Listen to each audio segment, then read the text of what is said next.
Salut, salut! Alors cette semaine, j'ai pas pu avancer sur le fourgon, donc j'ai pas de vidéo du jeudi à te présenter, mais j'aimerais absolument rebondir sur la vidéo que j'ai publiée mardi au sujet du branchement de la batterie nomade. Donc déjà un premier point, vous êtes un peu fou le nombre de vues qu'elle a fait cette vidéo. Calmez-vous, je suis pas du tout habitué à ça. Si je tombe à la renverse, qui c'est qui va finir dans mon fourgon? Donc allez-y mollo, regardez un peu moins mes vidéos parce que je suis pas habitué à avoir autant de vues. Donc, blague à part, il y a eu énormément de commentaires, énormément de propositions d'amélioration. Et franchement, j'aimerais rebondir sur quelques points. Et pour encore améliorer la recharge des batteries nomades. Tout le monde connaît la problématique des prises USB. Là, dans cette vidéo, je vais te proposer une autre solution pour cumuler charge panneau solaire avec la recharge de l'alternateur. Donc là, tu vas pouvoir la recharger à une vitesse grand V. En 1 heure, tu recharges toute la batterie. À condition qu'il y ait du soleil.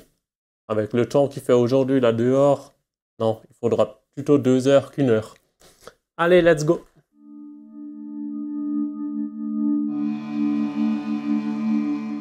Donc, j'en suis pris quelques petites notes. Pour info, on est jeudi 22 février. Il est bientôt 14h, 13h28.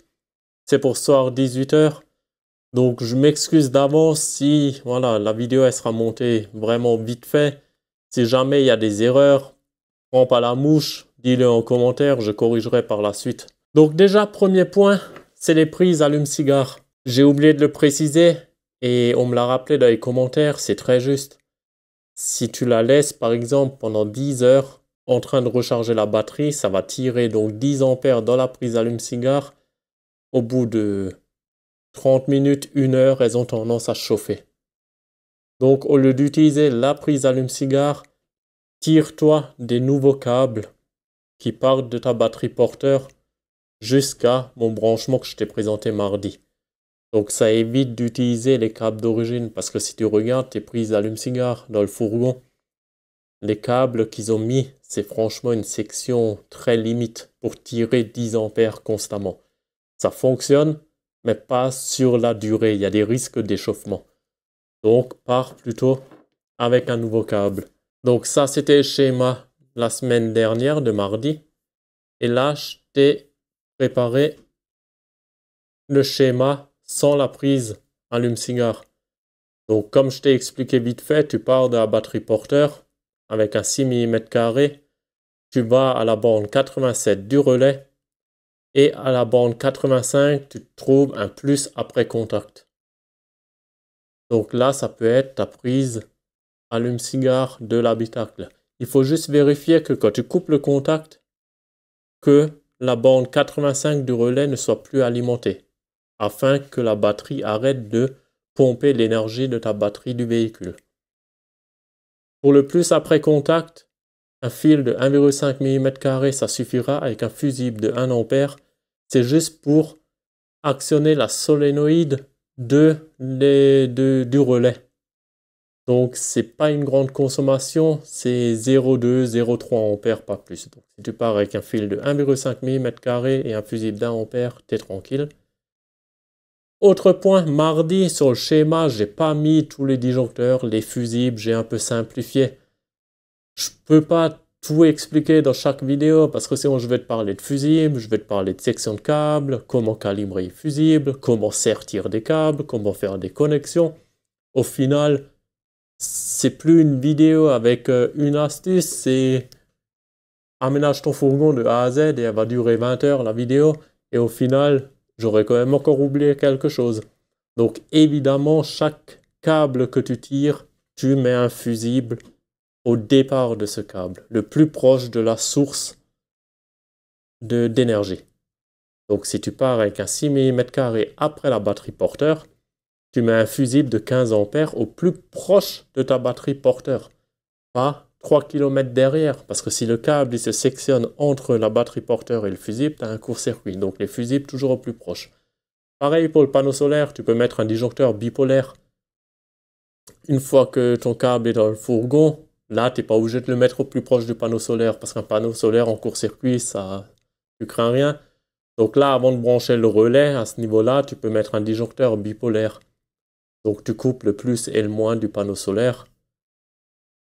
Souvent dans les installations, ils mettent un disjoncteur bipolaire pour les panneaux solaires. Et ensuite, à la prise P17, tu peux mettre un différentiel plus un disjoncteur 16 ampères. Tout ça, j'avais pas mis, mais voilà, ça va de soi, il y a toujours des choses à rajouter. Moi, mardi, je vais vraiment te présenter le fonctionnement du relais. Donc voilà, avec le deuxième schéma, là, version 2, on a supprimé la prise allume-cigare qui posait problème. Si tu as des questions, n'hésite pas. Mais regarde la vidéo de mardi avant de regarder la vidéo là, sinon tu vas rien comprendre. Donc là, on va parler d'un commentaire que j'ai eu. La personne, au lieu d'utiliser la prise allume-cigare et être bridée à 120 watts, enfin quand je dis prise allume-cigare, c'est recharger ta batterie nomade à partir d'une source d'énergie de 12 volts, elle est bride à 120 watts. Donc pour contourner ça, il veut utiliser un chargeur DC-DC pour augmenter la tension, pour faire passer le 12 volts à 30 ou 48 volts. Donc la batterie nomade va croire que c'est un panneau solaire et on avait vu qu'avec un panneau solaire, la batterie nomade, elle accepte jusqu'à 500 watts. Donc il pense tricher comme ça avec un chargeur DC-DC et tout ça. L'idée peut être bonne, mais désolé, je ne te suis pas du tout dans cette démarche-là. Tu vas effectivement pouvoir potentiellement recharger à 500 watts quand tu roules. Mais je vais te proposer mieux. Si tu prends la batterie, la P110, celle-là, là, elle accepte 500 watts de panneau solaire et 700 watts d'entrée secteur. La prise secteur 220. Et quand tu vas plus loin, qu'est-ce qu'on lit? Entrée maximale 1200 avec entrée AC, courant alternatif, et solaire simultanément. Donc, si tu la branches sur le secteur, elle va prendre 700 watts sur le secteur pour injecter ça dans sa batterie nomade. Et si tu as un panneau solaire de 500 watts et il y a plein soleil, elle va aussi accepter 500 watts, 700 plus 500, 1200. Donc au lieu de t'amuser à tricher sur la tension du véhicule pour faire croire à la batterie que c'est un panneau solaire, pourquoi tu ne mets pas simplement un onduleur 220 volts sur ta batterie porteur? Donc au moins quand tu roules, l'onduleur va prendre du 12 volts de ta batterie porteur et de l'alternateur pour faire du 220 et recharger la batterie nomade. Et la batterie nomade en même temps, elle va accepter l'énergie du soleil. Donc là, c'est le beurre et l'argent du beurre. Et la crémière. Et pour la batterie P210, entrée charge 220, donc avec le câble d'alimentation, c'est maximum 1100 watts. Panneau solaire, c'est toujours 500 watts. Et les deux cumulés, c'est 1600 watts. Voilà. Donc quand je t'ai dit, tu peux la recharger en 1 heure. La batterie nomade là, c'est 1248 watts de capacité. Et tu peux recharger au maximum 1200 watts. Donc grosso modo en 1 heure, 1 heure et demie, si tu as plein soleil, un panneau solaire de 500 watts et un onduleur qui fournit 700 watts, en 1 heure, tu pourrais la recharger. Et là, il y a un abonné, regarde, il a bien stipulé que l'allume-cigare, c'est lent parce que tu es bloqué à 120 watts. Il a une batterie nomade, un panneau solaire de 400 watts et il a branché un convertisseur 12-220 volts de 800 watts, branché sur la batterie porteur. Il est réglé avec un SAI Mini 13 volts, donc il s'enclenche que moteur tournant. Donc du coup, ça attaque le chargeur cumulé panneau solaire. Voilà, il dit bien, tu cumules la charge de l'onduleur avec la recharge du panneau solaire. La prise P17 et la sortie 220 du convertisseur partent par un commutateur automatique avec la prise P17. Donc voilà, ça serait la solution. Et pas utiliser un chargeur DC-DC. Donc je t'ai mis le commentaire là sur un petit schéma. Donc c'est la page suivante. Donc du panneau solaire, tu vas à ta prise XT90, normal. Tu supprimes tout ce qui est relais et tout. De ta prise P17, je suis allé à un relais, c'est un contacteur. C'est le même principe que le relais qu'on a vu mardi. Petite pause, on reprend dans 30 secondes. Ici, j'ai modifié le schéma. Déjà, j'ai oublié le neutre, le retour du neutre de l'onduleur, de le brancher ici, de le mettre en commun. Et ensuite, le contacteur là, unipolaire que j'ai mis, faudrait plutôt mettre un bipolaire qui te coupe également le neutre de la prise P17. Parce que qu'est-ce qui se passerait si la prise P17, elle est alimentée à l'inverse de ça? Le plus de la prise P17 qui passe par le fil noir là, puisque là ça serait inversé, le plus il passerait là, et irait dans le neutre de l'onduleur. Donc là, remplace plutôt le contacteur là par un bipolaire afin qu'il coupe le plus et le moins lorsque l'onduleur envoie du courant. Ça, très important. J'ai mis une annotation sur le schéma là. Donc voilà, pour les novices, copiez pas bêtement ce schéma si vous ne comprenez pas la logique de ce schéma-là. J'aimerais bien, dans un futur proche, mettre en pratique ce schéma-là. Mais moi, dans mon fourgon, j'ai du Victron. Donc si quelqu'un est dans mon secteur qui veut aménager un petit van ou un fourgon et qui souhaite faire son installation avec une batterie nomade, ça ne me dérangerait pas de développer avec lui et de mettre tout ça en pratique. Pas dans l'immédiat parce que mon fourgon il n'avance pas, il faudrait se trouver un créneau, mais c'est envisageable. Et parce que franchement, moi j'y crois qu'on peut faire un chouette truc à partir de ces schémas-là. Comme dit, sois prudent, ne copie pas bêtement. C'est juste pour que tu aies le raisonnement là, le message que j'ai voulu faire passer. On reprend la vidéo, donc t'affole pas si là il y a un fil noir qui manque. Dans le fichier, dans le PDF téléchargeable que je te mets en description, il y est et il y a la notation ici de remplacer ça par un bipolaire. Allez, on reprend. Je passe par le relais et la sortie du relais, je vais à ma prise qui alimente la prise de recharge de la batterie nomade. Donc, qu'est-ce qui se passe avec le branchement là? Quand tu as du jus qui vient de la prise P17, le relais va s'actionner. Le relais, c'est ça. Il va s'actionner. Du coup, il va déconnecter l'onduleur 220 volts et laisser passer le courant de la prise P17 directement à la prise ici qui alimente la batterie nomade. Et quand tu n'as plus de courant qui arrive de par la prise P17, le relais il se met en position repos. Donc du coup, c'est le courant de l'onduleur qui traverse le relais et qui alimente la prise là.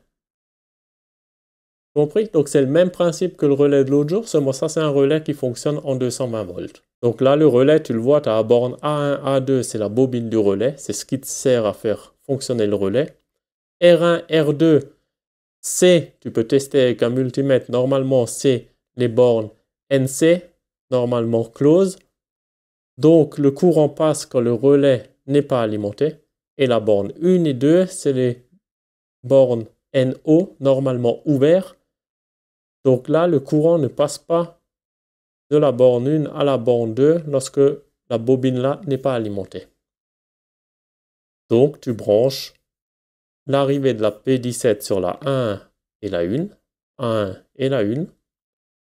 Et la 2 et R2, tu branches à ta prise qui alimente la batterie nomade. Et la R1, c'est la sortie 220 volts de l'onduleur. Donc je me répète, quand A1 n'est pas alimenté, c'est R1, R2 où le courant va circuler. Et R1, R2, c'est l'onduleur.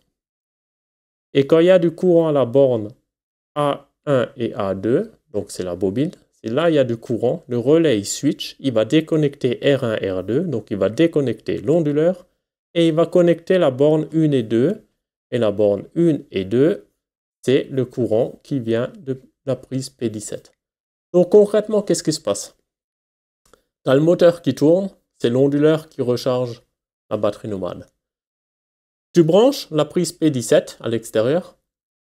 L'onduleur va plus pouvoir envoyer du courant dans la batterie nomade, mais c'est la prise P17 qui va envoyer du courant dans la batterie nomade. Donc tout ça, ça se fait automatiquement. Pareil, tu mets tes disjoncteurs, tes fusibles, etc.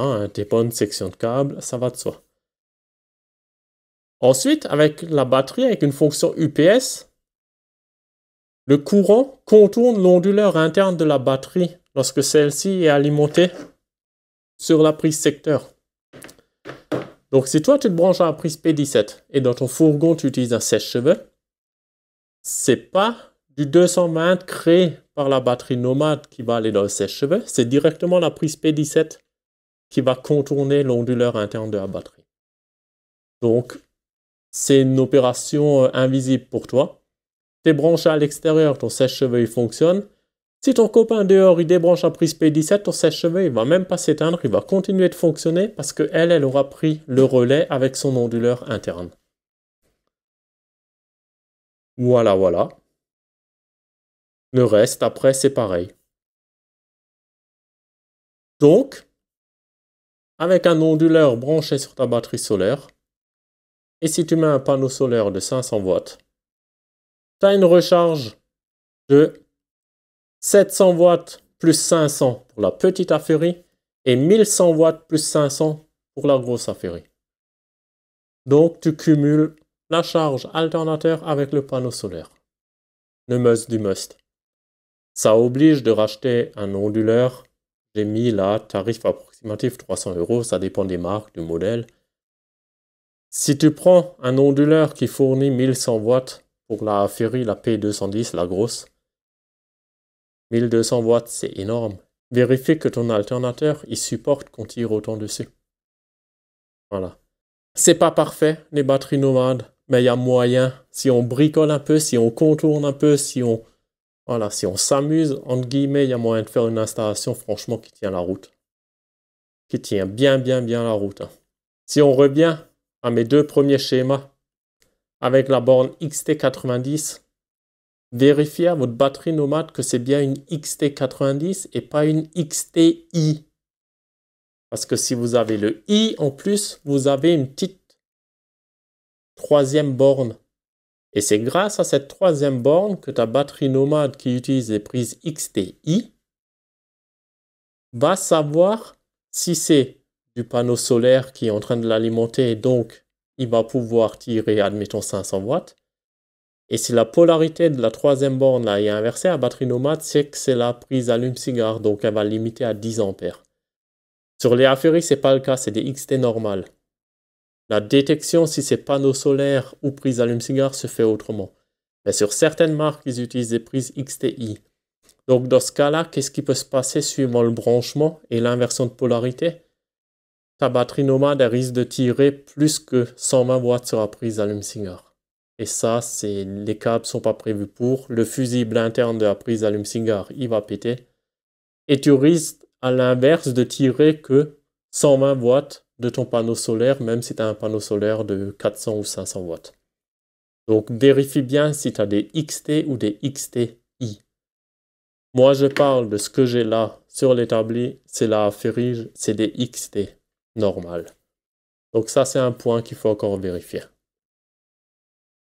Donc voilà, j'espère que je t'ai pas plus embrouillé, mais ça apporte encore une autre possibilité avec l'onduleur.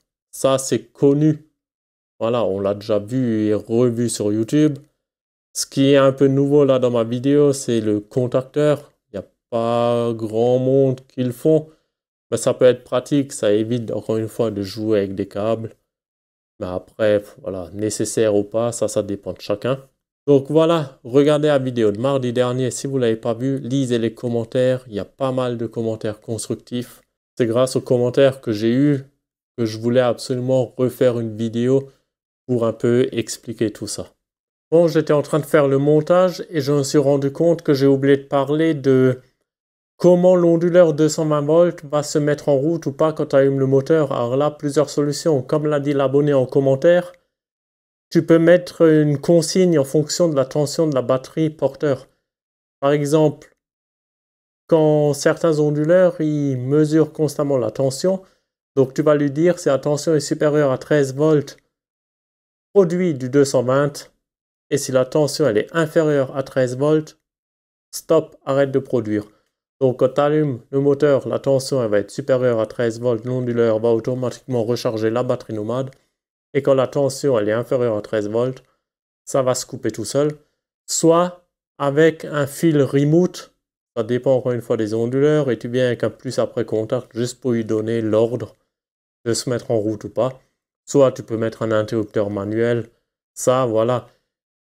C'est pas un schéma que, voilà, tu vas pas copier bêtement le schéma là. Il faut essayer de cogiter, de trouver ton utilisation que tu veux vraiment dans ton van ou fourgon et adapte. Voilà, soyez curieux. Il y a moyen de faire encore une fois évoluer ce schéma-là. Bon, je vais pas en reparler 15 000 fois. Si vraiment quelqu'un refait un schéma, un truc vraiment mieux, viens dans le forum et mets-le à disposition si ça ne te dérange pas.